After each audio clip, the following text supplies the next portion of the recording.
midst of violent social upheaval, a voice ringing down from the mountains, a message of internal peace and the renunciation of violence. La no discriminación y la no violencia. Some hailed the rise of a new prophet, a healer. Others denounced him as a false messiah, a danger to youth, a threat to society. The Silo movement became a movement that was seen as dangerous. His followers persecuted, tortured, even killed. The press did an incredible campaign saying that we were having drugs, we were having orgies, we were having I don't know which satanic practices. His voice silenced, his words denounced and mocked. Yet somehow, this unpresupposing South American has touched lives all over the planet, from Mali to Montreal, from the poorest slums to the halls of power. Is it possible that this unknown sage really holds the key to an experience that could transform your life? He's a spiritual guide to millions of people all over the world. His ideas have given rise to movements and political parties. His social, literary, and spiritual writings have been published in dozens of languages. How is it that after all that, he remains the best-kept secret of the Andes? It's a story that began many years ago in a remote outpost high in the mountains near the border of Argentina and Chile. Today, thousands have traveled from the most distant points to join Silo not far from Aconcagua, the tallest mountain in the Americas. I'm here in the crowd, not only as a filmmaker, but also as one of many pilgrims from around the world who have traveled to this place where three great mountain chains converge. We have made our ways from Africa and the US, from every part of South America, from across Europe and Asia. All of this in response to Silo's message that our suffering and contradiction cause violence within us and around us, that creating internal unity ends that violence and produces the conditions for something new: peace, force, and joy. Imagine a spirituality that's not a religion, organizations of volunteers where no one is paid, including the leaders. An inspiration that for some has given birth to social action, for others political organization, and for many a spiritual path. Hemos peregrinado a este paraje desolado buscando la fuerza que alimente nuestra vida, buscando alegría en el hacer y buscando la paz mental necesaria para progresar en este mundo alterado y violento. Paz, fuerza, alegría. Paz, fuerza, alegría. For some, all of this is very new. Others have come to join old friends and colleagues. My path to this place began when I was 20 and first came across Silo's writings in a bookstore in Canada. Others have traveled farther and longer. The first time Silo spoke here, the rocky landscape was unadorned by buildings. Those who came did so at great personal risk. The first time, no one arrived in such style. The authorities were even less welcoming. The situation was more complicated and more dangerous. It may not be obvious in what a tourist might see today, but by the late 60s, Argentina was being torn apart by military dictatorship, right-wing hit squads, left-wing guerrillas, and everything in between. The cultural and political upheaval of that moment wasn't unique to South America. Riots and insurgency, revolution and protest were the reality from Malaysia to Ohio. In that overwrought environment, stories spread down from the mountain of an extraordinary young man. Drawn by curiosity or hope, guided by rumor or intuition, they sought him out, looking for a healer, a guru, or a guide. By 1969, Silo was living far from the centers of power in a small stone hermitage that he had constructed some miles from the outpost of Punta de Vacas. Even here, in the isolation of the mountains, the local military would often disturb his meditations by taking pot shots at him, just for fun. In the midst of the social and political turbulence, word of Silo continued to spread, and after persistent requests, he finally agreed to leave his mountain retreat and speak to a group of people in the city. Though permits were granted, the crowds were arrested before the events began. It was a pattern that repeated until it was finally announced that Silo was certainly free to speak if he wanted to speak to the rocks. He was told that he'd be welcome to return to his hermitage and speak to all the people who wanted to join him there. On May 4th, 1969, the same summer humans first walked on the moon, despite the fact that it was so far off the beaten track, despite the frigid weather, despite the heavily armed soldiers, a few hundred pilgrims made their way to this distant place to hear Silo speak publicly for the first time. His words must have surprised those who came to hear a Messiah or a healer. A escuchar un hombre de quien se supone se transmite la sabiduría, has equivocado el camino, porque la sabiduría no se transmite por medio de libros ni de arengas. La sabiduría está en el fondo de tu conciencia como el amor, está en el fondo de tu corazón. The talk that Silo gave that day lasted perhaps 20 minutes. Desconocedor de las leyes que rigen el universo, It focused on the nature of pain and suffering, desconocedor de las leyes de la historia, the varied forms of violence, the relation between the violence inside of us and the violence around us. At the heart of it was the tale of a traveler who had lost his way, a story of suffering and pleasure, of need and desire, and the possibility of a profound change. And somehow, despite all the difficulties, his message spread, by word of mouth, by flyers and posters, by every means imaginable, even as a comic book. Silo spoke here 30 years later, in 1999. Aquí estamos de nuevo.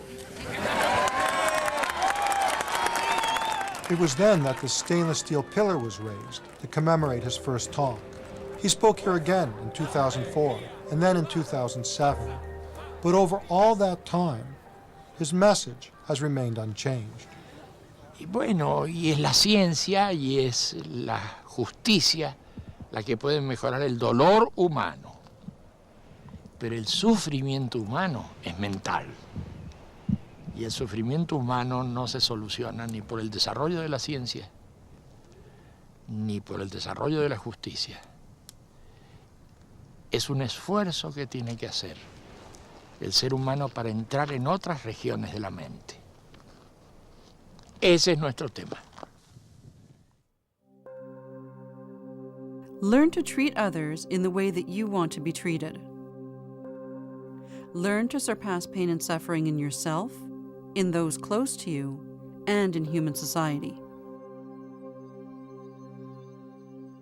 Harmless stuff, you might think so, but it provoked a ferocious attack from the press, religious leaders, and the dictatorship, from the right and the left, a wave of slander and misinformation that would lead to Siloists being attacked, jailed, and even murdered.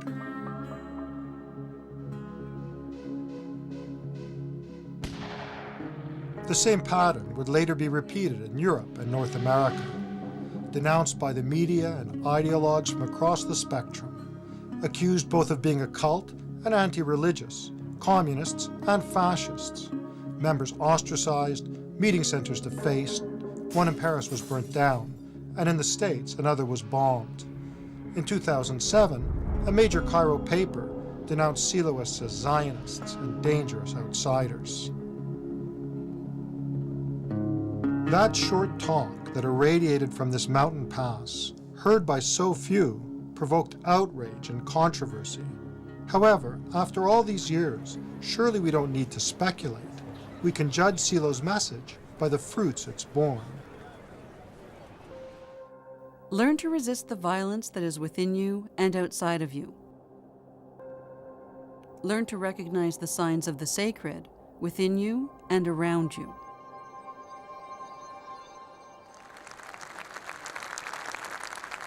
It was a message that would be heard in the most distant points, transforming many lives, mine among them.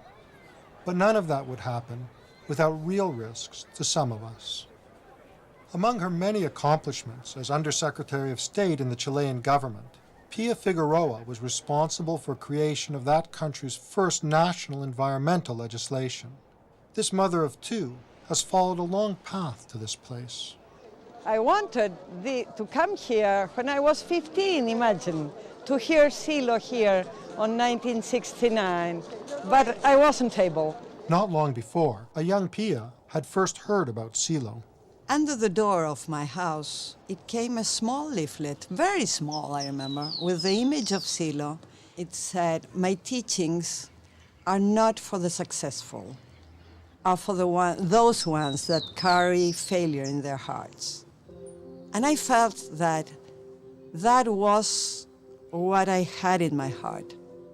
Where the choices for change seem to be self-absorption and drugs or armed struggle, Silo's call for nonviolent personal and social transformation touched some deeply, but went very much against the current of the times.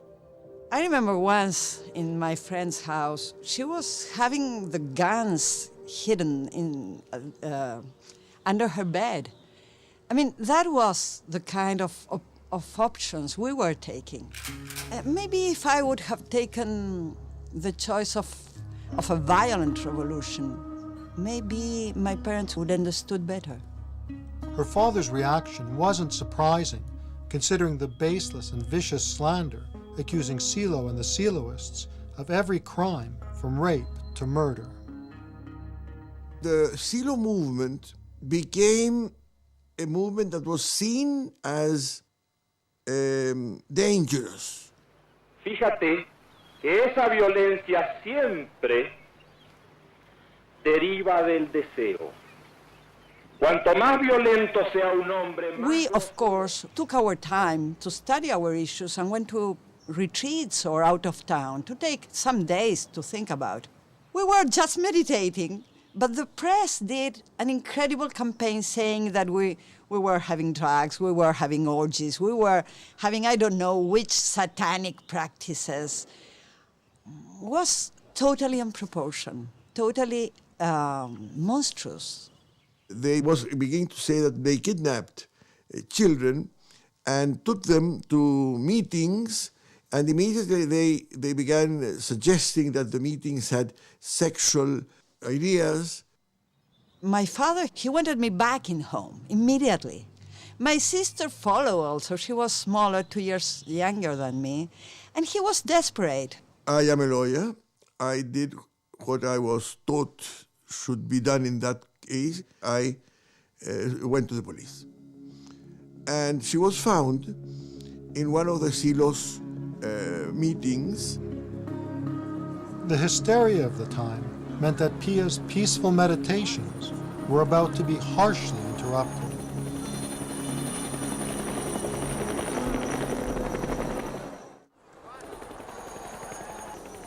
We were in a retreat one day, and an helicopter started flying, and they stopped there, all the police and my father in the middle, saying, "We go home, girls, we are going home." And we were immediately brought to Santiago, and the judge started this trial, absurd trial, and we spent 5 days in jail.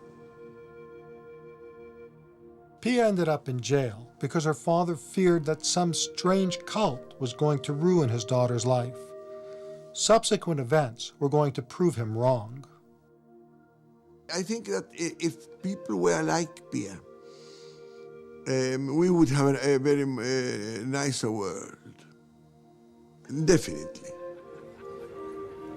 In this crowd are others who, like Pia, were around in those early days. Some suffered the same kind of social ostracism. Others were imprisoned or worse. Some stayed, and some, as exiles or by choice, left for Europe, Asia, and the States.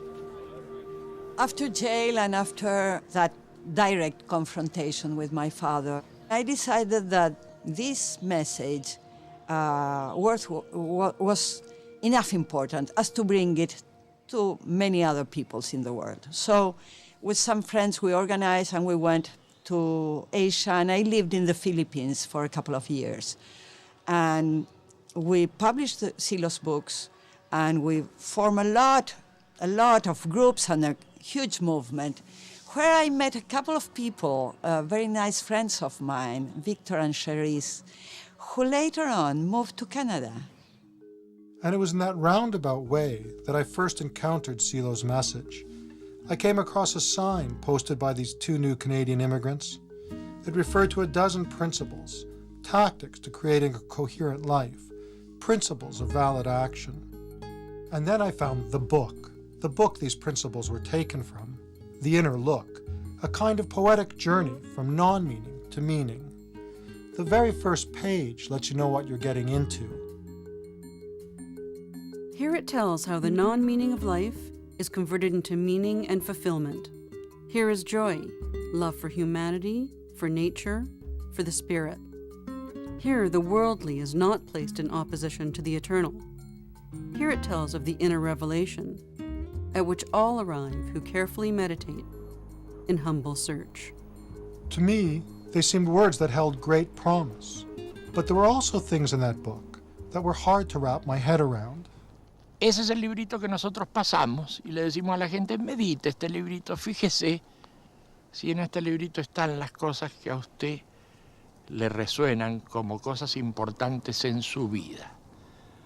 Porque pronto va a salir el tema de, usted no va a estar aquí todo el tiempo, usted va a partir, todos vamos a partir, la vida se acaba en algún momento.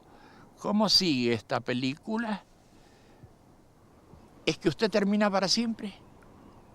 ¿O es que algo continúa en usted? Usted quisiera tener respuestas sobre eso antes de partir, porque partir es seguro que va a partir. But why all this talk about death? It was difficult for me to understand why something lurking in the future should be a problem today. And no wonder. We've been trained to look only to our inheritance from the past for explanations of the present. It's a proven and powerful approach. Whether it's psychoanalysis trying to explain what we are by what happened to us in our infancy, or cosmology looking back at the Big Bang to understand what our universe is like today, we expect the past to hold all the answers. Para todo, paz, fuerza y alegría. But Silo turned it around, putting the emphasis on the future. Imagine someone with a difficult past who believes that tomorrow will be great. Compare them with someone with a wonderful past who believes that everything is falling apart. And for all of us, the future holds one certainty: it will end. And if meaning has to do with the future, what then? There's no meaning if everything ends in death. What do I have that can transcend death? My reputation, my children, the actions I put in motion, or... And it's these seemingly simple questions that Silo asks us to reflect on. Do not let your life pass by without asking yourself, who am I? Do not let your life pass by without asking yourself, where am I going? Sí. For someone so focused on questions of death and transcendence, you might expect Silo to have a lot to say about God. Yo lo que le digo es que él crea o no crea, perfecto. Me parece muy bien que crea o que no crea, me da igual.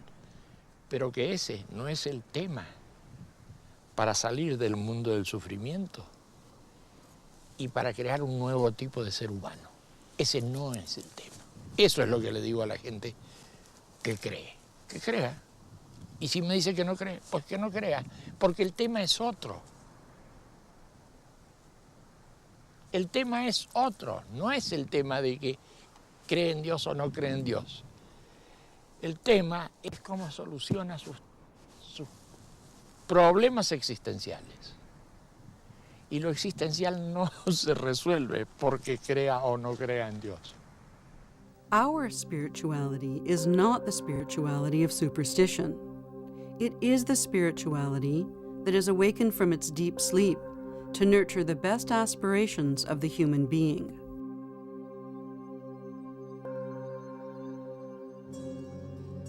Believers and atheists, mystics, scientists, artists, and social activists. In the wake of Silo's first public talk, a number of groups arose with their own particular interpretations of his teaching. Then in the 70s, representatives of different groups throughout the world gathered on a Greek island to study with Silo in more depth. And an organization known as the Community for Human Development began to form. And from that community, a wide range of activities. In this way, the humanist movement gradually took shape and spread as different people in different situations found common voice for the transforming personal experience they had encountered.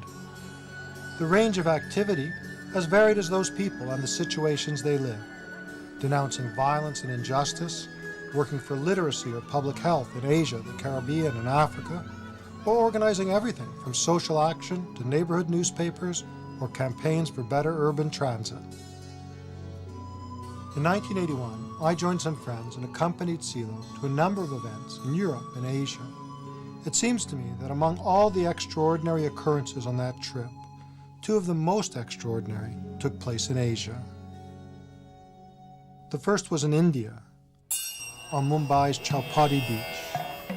One of our companions on that tour was Bhatandra Ayappa, a retired engineer and teacher of yoga. I remember very vividly the weather. The weather was very bad, very bad. There was a warning that there's going to be a big cyclone and it will hit Bombay. In spite of that, we were able to gather 10,000 people at this spot. We had there, huh? The stage there. Exactly there.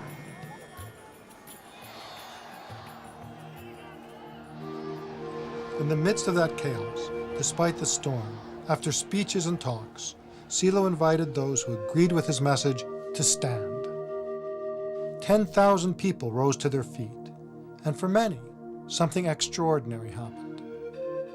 From this very internal experience, people drew varied conclusions, interpreting the experience in different ways, with consequences that continue to play out decades later.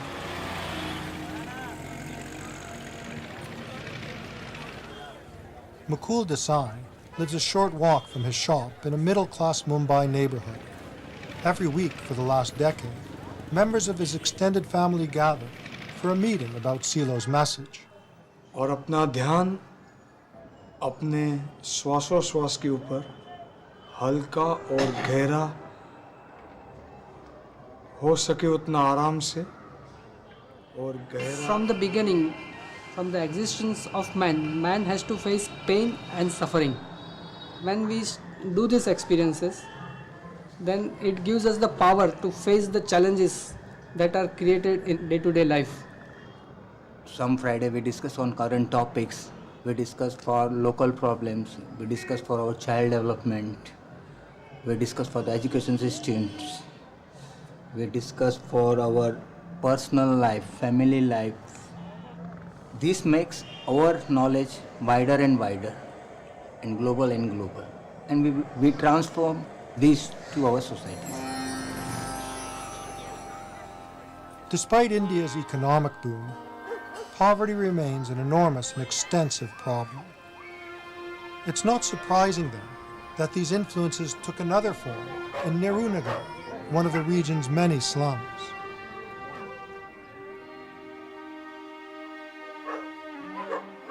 Shankar was born and still lives here with his parents, his wife, and his child. Inspired by Silo, He's helped transform this place. Center started last 15 years. So many medical camps, so many campaigns, children education. 10 years ago, there were no street lights here. Now, because of the humanist movement, there are. Our area, no light. So now there's light, there's anti-malarial campaign. Yes. It used to be that every year when the monsoon rains came, raw sewage would flood the houses. But they've resolved that problem as well. All of this forms only a small part of the activities they've organized here over the last decade.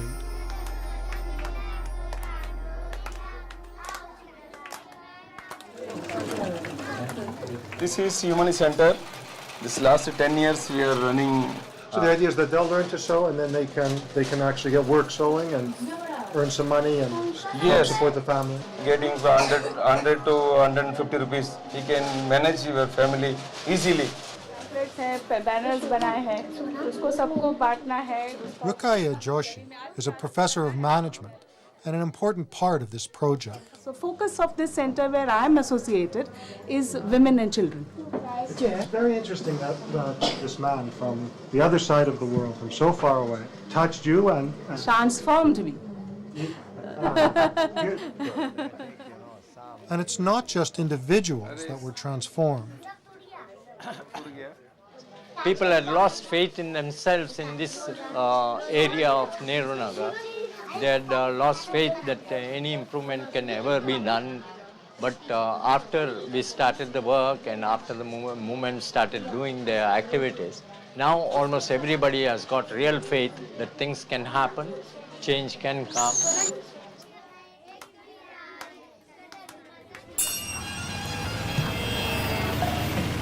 These changes aren't limited to the city. 10 hours by train and another half day of driving will bring you here to Nilanga, a small farming village. Laken Joseph has invested a lot of time helping to organize humanist centers in the villages throughout the region. Like Silo and the other Siloists, he's an unpaid volunteer. They organize to see what are the problems which are faced in the villages, and they work for solving those problems. First on the list was electricity, something they'd never had before. And then they organized different kind of computer centers here. On that computer centers, they try to give all the informations to the farmers. Here they also teach them how to do better farming, better organized systems, and change the costing of the farming by making new inventions into the farming. One of the most important innovations involved switching from expensive chemical fertilizers to organic farming. This would be an extraordinary story, even if it only involved this village or that slum. But it involves much, much more. Invisible to the mass media, unreported in the news, the consequences of Silo's message are transforming lives in the largest cities and in over 1,000 villages in India alone.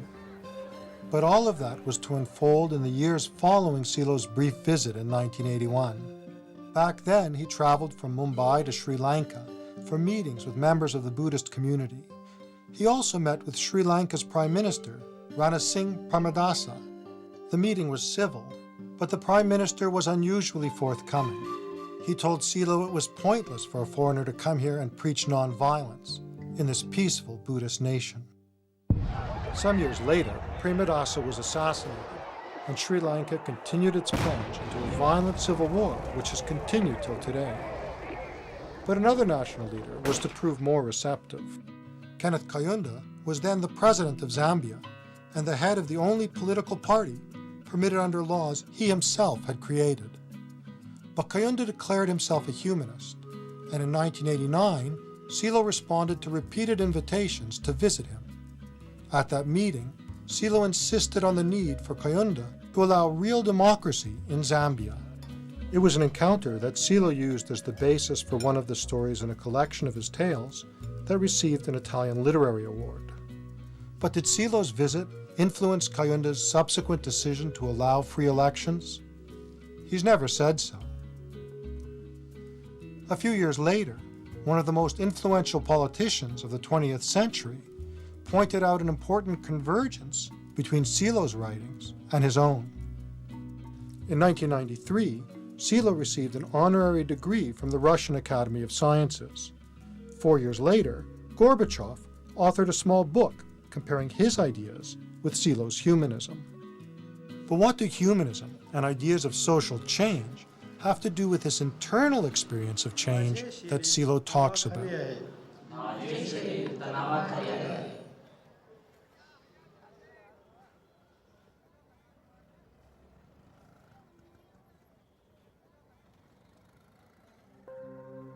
If you are indifferent to the pain and suffering of others, none of the help that you ask for will find justification. There are experiences that can change your life. Maybe it's something that comes to you in a dream. Maybe it's falling in love, or perhaps an unexpected insight. A veces en el campo, como acá, veo una puesta de sol. Y en esa puesta de sol es como si entendiera todo, por muy poco tiempo. Es entender todo, de golpe, por muy poco tiempo. Ligado a esa puesta de sol, es para mí una experiencia de cambio que puede llegar a ser muy importante. Pero yo habitualmente no saco consecuencias de eso. Todas las personas han tenido experiencias de ese tipo, pero son muy pocas las personas que han profundizado en esas experiencias. Ahí entramos nosotros. Silo said that our experiences, even the most ineffable, don't stay in our heads. They affect what we do. We act them out in the world. Early in the 1980s, Silo's call for a change that would begin with you and your immediate environment took a truly political turn with the creation of the Humanist Party.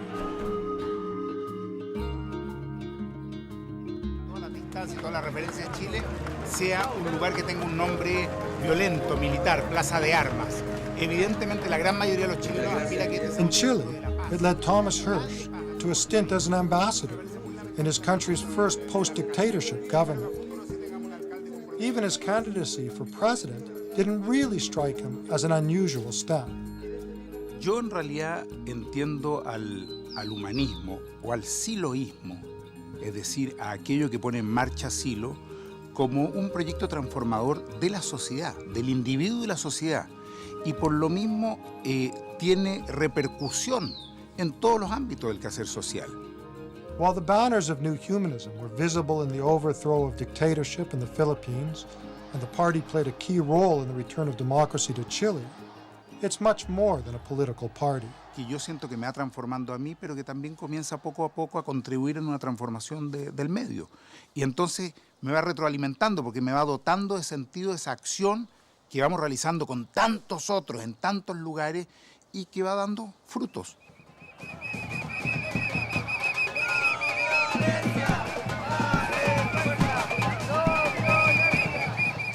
Today, the party is present in many regions of the world.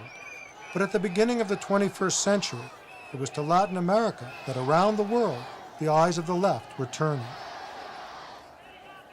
And no wonder, across the continent, a new breed of politicians seemed to be appearing.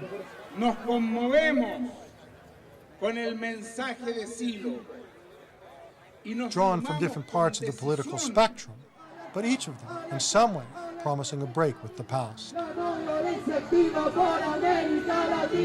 Among those new politicians, Evo Morales, embattled leader of Bolivia, often hailed as the country's first indigenous president. Una vez escuché su intervención que empezó a las 6 de la tarde. The Latin American New Humanist Forum was preceded by a traditional ceremony at this ancient and sacred site of Bolivia's indigenous Aymara people. And among the participants was President Morales, seen as a socialist threat by many of the planet's largest business interests. But President Morales doesn't define himself in terms of the left or the right. Un periodista me dice, ¿tú eres derechista o izquierdista?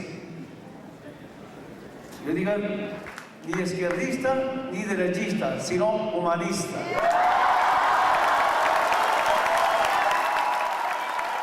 The first of these humanist forums took place in Moscow, organized by the humanists and the Gorbachev Foundation. Later ones were held in cities from Lisbon to Dakar, and here in New York City, where the first North American forum was organized by the humanist movement and New York's Hunter College. Participants from Canada, the US, and Mexico were joined by guests from abroad. The world is absolutely, interconnected. And that means that even if you don't have a problem exactly here in this place, there is a big problem in the world. It was a wide-ranging, 3-day conversation about a direction for North America that went beyond the economic merger of free trade. One of the questions that I ask my kids and adults all the time is, what is our culture? Here we are, people of African ancestry. What is our culture here? The government will not listen to us when we protest. That's obvious. As the Education for Nonviolence Forum in Quebec, instead of being victimized, they organize themselves, and this is very interesting. Politics, philosophy, personal change, social activism. In all of this varied activity, some say they see nothing but a chaos of changing opinions. Some of us see varied interpretations of a single vision. Nosotros que tenemos la cabeza tan cerrada, creemos siempre que la interpretación tiene que ser una. Y resulta que las interpretaciones son diversas porque son diversos los ángulos de las personas. Y eso ocurre con el lenguaje. Parece que fueran cosas distintas. En realidad es la misma historia en el fondo. Son traducciones de ese mensaje. And at the heart of all this, a stillness. Deja que la fuerza se manifieste en ti. Trata de ver su luz adentro de tus ojos y no impidas que ella obra por sí sola. Siente la fuerza y su luminosidad interna. Déjala que se manifieste libremente.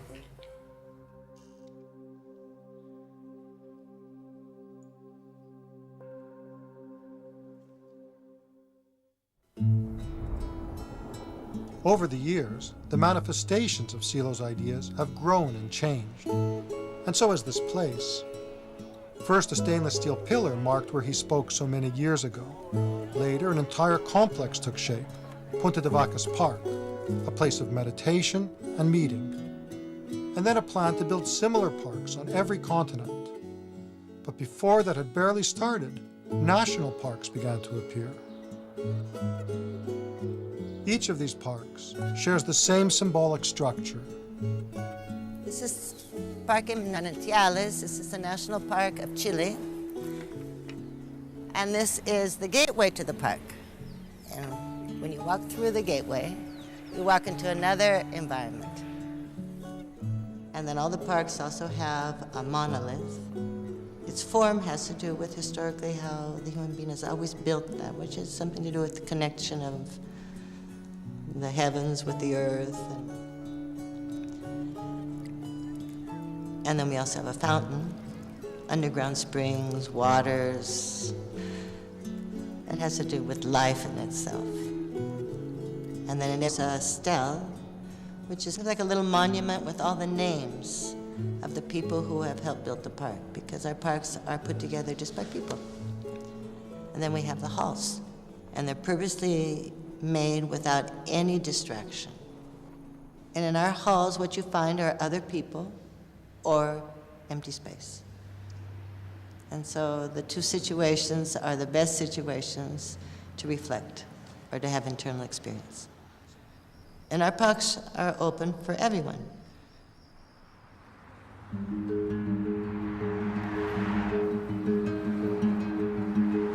Call it a park, or an ashram as they do in India. The names change, but the substance remains the same. We have the monolith at that end. Oh, there, the monolith will be there. Utility this section will be on the other side. Some are regional parks, like this one in India, Red Bluff in California, and Tigliano in Italy. Others are national parks, like Manantiales in Chile, and Spain's Toledo Park. La Reja in Argentina is the national park for South America. Today, the park in La Reja, just outside of Buenos Aires, is filled with people enjoying this beautiful May afternoon. Trees and grass instead of desert or mountains, but the familiar gate, hall, monolith, fountain, and of course the same atmosphere, the same spirit.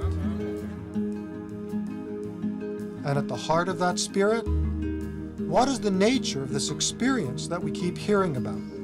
Al tiempo que tu respiración se hace amplia y profunda. An experience that it's said can, independent of your beliefs, lead to profound internal peace, unlimited vital force, and a joy that can withstand life's inevitable difficulties. And the man who initiated all of this? Well, if you think spirituality is only about religion, or if you think wisdom should be all warm and fuzzy, you may be looking in the wrong place. If you're expecting someone wrapped in robes, gesturing slowly and talking softly of love, you may be looking for the wrong sage. This one's from a small South American town. You could pass him in a crowd and never think twice. He doesn't float above the ground or drive around in a golden limo. On the other hand, in all these years, he's never charged for his teachings or his time. He lives a pretty normal life, family and the family dog. Nothing very fancy, but it's a warm home full of friends and laughter, a simple human being like the rest of us. Well, certainly in some ways. Voy a la chacarita, al desarmadero, a buscar unos caños de petróleo para el parque. But he's someone who, while ignored, ridiculed, and persecuted over the years, has nonetheless touched many people very deeply, despite the differences in their cultures, economic status, and ways of life.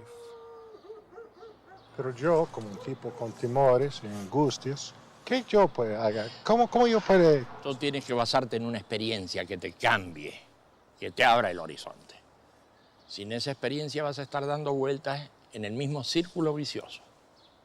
Y nosotros es de lo que hablamos, de esa experiencia transformadora en el ser humano, que te saque del miedo, que te saque del temor, que te saque del futuro cerrado, que te abra un horizonte. And who is this strange man who presumes to tell us what we need? No te lo pregunto. Hay gente que dice que tú eres un hombre como otros. Muy bien. Hay otros que dicen que tú eres un profeta. Hay otros que dicen que tú eres un demidios, un dios, un diablo. Sí. Muchas cosas. Yo creo que la gente tiene derecho a decir todo eso. ¿Y qué? No me preocupa lo más mínimo. Y que alguien diga, bueno, pero es un profeta. Y ni quita ni pone. Es una persona común. Y si el tema está en cómo puede hacer uno para salir de los problemas del sufrimiento, del dolor, de todas esas cosas que no tiene cómo superar. ¿Y qué importa que soy yo? But what message or experience can possibly be enough? What right-thinking person can really believe that things could ever be different? Who's naive enough to believe that fears, hate, and anger can ever end? Who can doubt that death is anything but the final defeat? This chain of actions that was set in motion in life cannot be stopped by death. I've always felt that Silo throws down a kind of challenge, challenging me to doubt the conventional wisdom, challenging me to ask myself, but what if it is possible? What if I can change? What if everything can change? How would I act then? What would I do differently? And if we continue to fail in these impossible aspirations, well, as Silo says, though you may be wise and powerful, if happiness and liberty do not grow in you and those around you, I will reject your example. Accept instead my proposal. Follow the model of that which is being born, not that which takes the path to death. Do not imagine that you are alone in your village, in your city, on earth, or among other infinite worlds. No imaginis que estàs encadenat a aquest temps i a aquest espai. Bul xalaat ni soo deewee di nga wéy di wéet ba faw.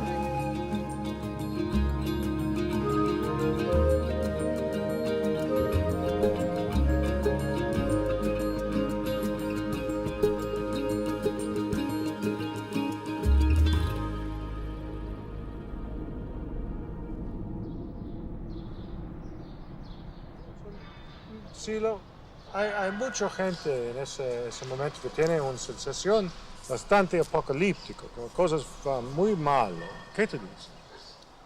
Parece que todo se cayera. Se caen instituciones, se caen formas políticas.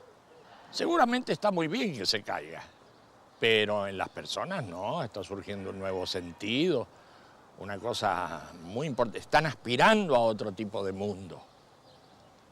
Así que creo que vamos bastante bien y nada de apocalipsis. Eso no es así.